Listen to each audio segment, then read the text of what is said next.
All right, here we are back on GameSpot stage live from the show floor at E3 2014. And the next demo is Kingdom Hearts 2.5 HD ReMIX. Joining me, Tai Yasue, from the co-director on the game. And Tai, you brought a little something with you. Yes, that's right. I brought the Keyblade with me. That is a massive special. safety hazard. This is made... Do you know how to handle it? Yes, I do. Actually, I know all the moves. All right. This is very exciting for me. I'm taking a lot of pictures with this. So, do you get to keep that? Like, I think they'll send it back to me in Japan. All right, later, after the E3. They made it special for the E3. Maybe not going to fit in the overhead compartment. No, they probably arrest me. I mean. All right, Tai. Okay. Kingdom Hearts 2.5 HD ReMIX. You know, the Kingdom Hearts series. A huge fan base. A lot of people just really love the game. You guys had Kingdom Hearts 1.5 HD ReMIX. Sort of taking the games, putting them together. You know, sort of remastering some of them. Lay out for us what exactly goes into this package. Okay, well, we're Kingdom Hearts 2.5. We left off from 1.5, and we've included Kingdom Hearts Birth by Sleep, which is the origin story for Kingdom Hearts. And also we've included Kingdom Hearts 2. These are two of my favorite, actually, Kingdom Hearts titles. I really enjoy them very much. They're both final mixes, so they've never been played in the US or Europe yet. And also we've included Kingdom Hearts Recoded, which is a 3-hour massive theater full of cutscenes. So people can enjoy that too. Actually, really enjoy to learn about the Kingdom Hearts story, I think. So it's the two full games plus the cutscenes from Recoded. That's right. And which one are we looking at here? Set us a stage for what we're seeing here. This is Kingdom Hearts 2's Halloween Town. This is one of my favorite worlds. Sora goes to the world called Nightmare Before Christmas. It's teaming up with Jack Skellington running around there. Jack Skellington wants to celebrate Christmas. And so Sora is helping him out. Like any skeleton does. That's right. And this is Beast Castle. Heartless have sort of attacked this world, and now Sora has to fight the boss Heartless. It's called the Shadow Stalker. He actually jumps into the map. He becomes the lights, the pillars, and you have to really use the reaction command to get rid of him, actually. And that's kind of interesting, using the, sort of polluting this environment that people really recognize from Beauty and the Beast, and then that chandelier turns sinister. That's right. It becomes really sinister. I guess one of the points is in making Kingdom Hearts is we really don't want to change too much of the world, but we actually want to add a lot to it. So that was, I guess, difficult to plan. For the remix, we actually remade the textures, the UIs, everything, environments, and so it is more beautiful, I guess, than the previous Kingdom Hearts 2.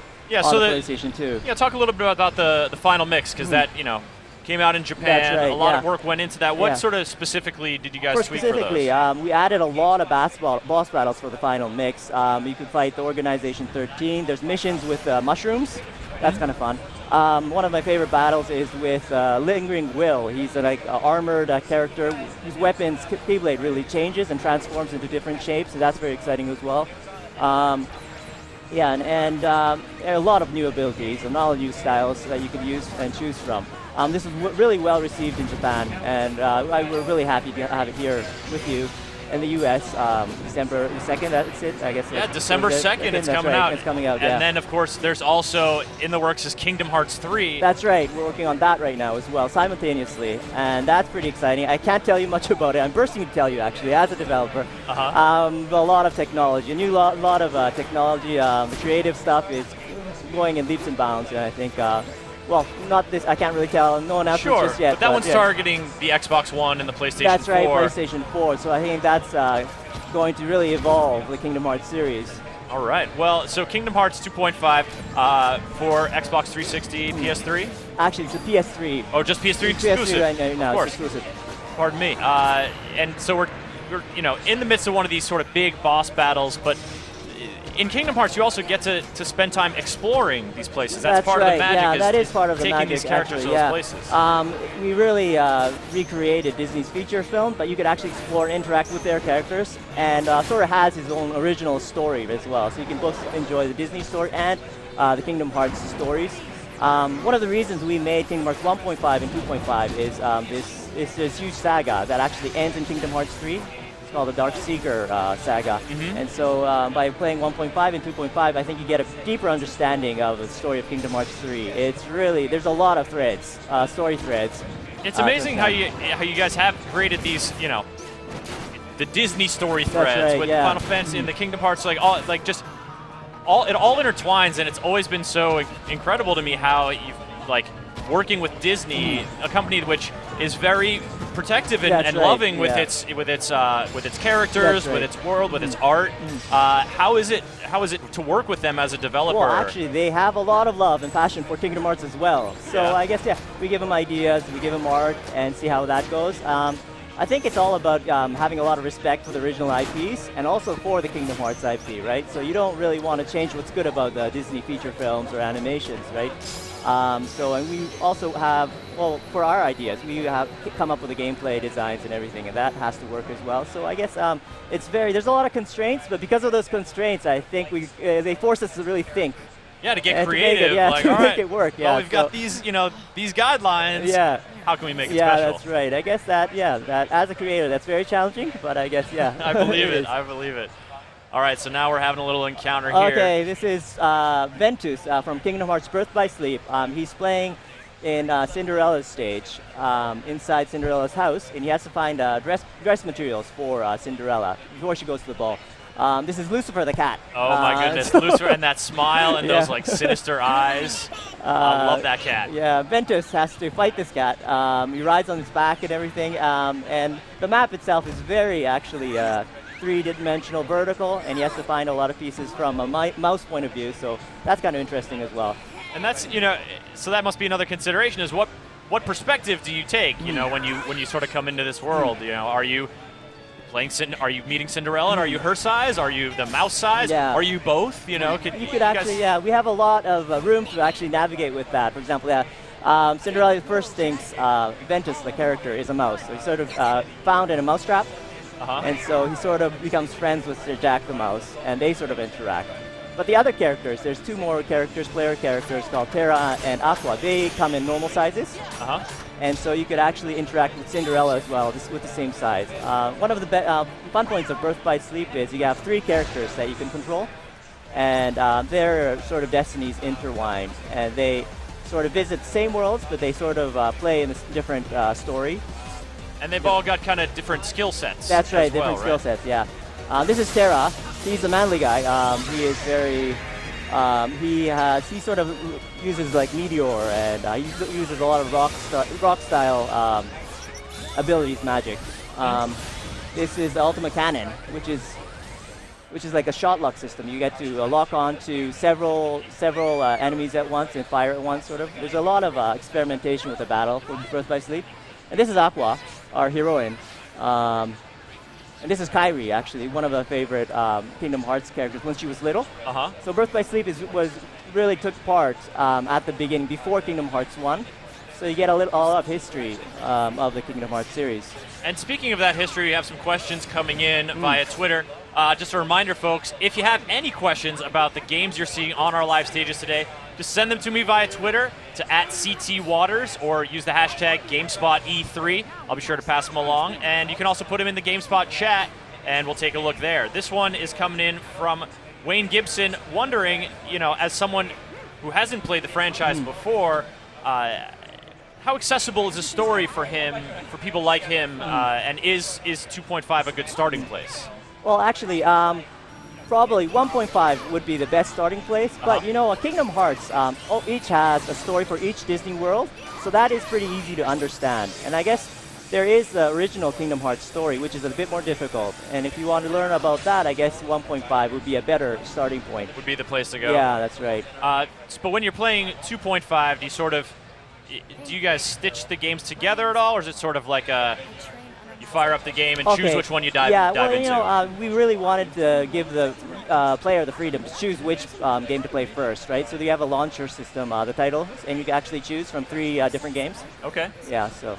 And so we've seen 2 of them so far. The third one is actually not the full recoded game, but it's the cinematics. That's right, the cinematics, and we totally recreated that in 3D. It was originally for the DS, right? So we couldn't use that. Yeah. We had a 35-member cutscene team working for maybe half a year.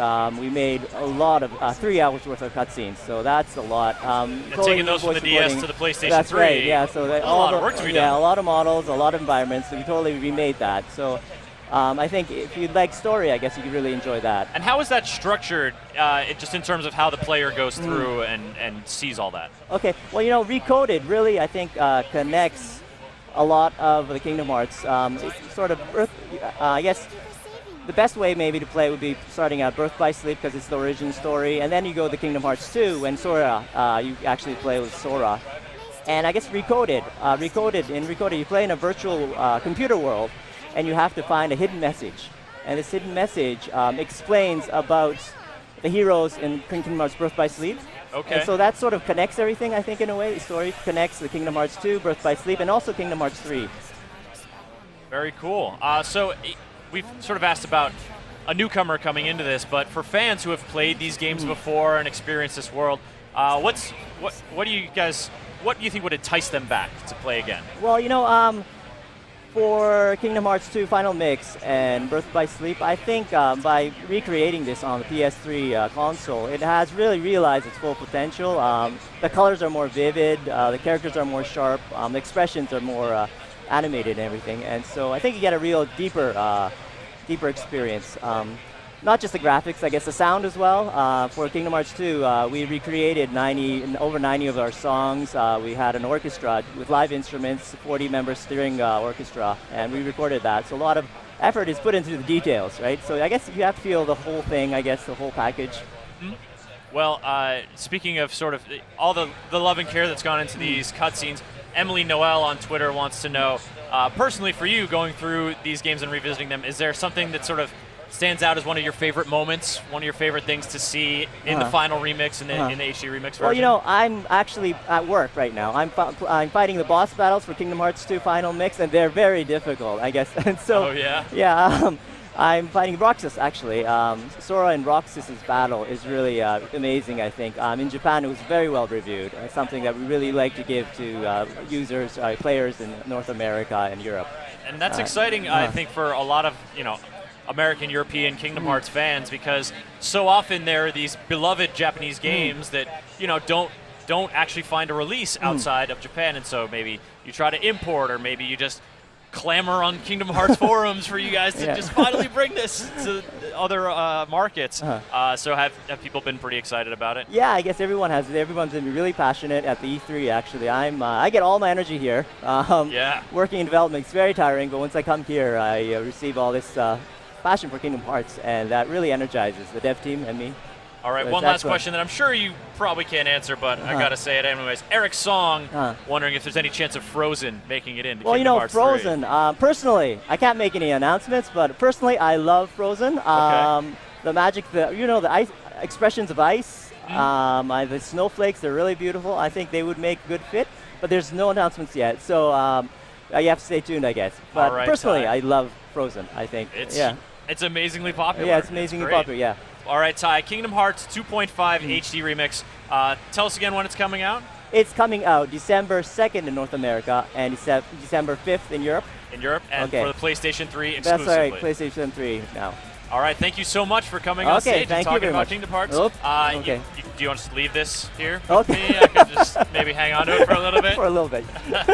All right. Okay. Folks, we are going to be right back on stage shortly with a demo for Alien Isolation. But first, we're going to check in with Lisa Foyles and see how her E3 is going.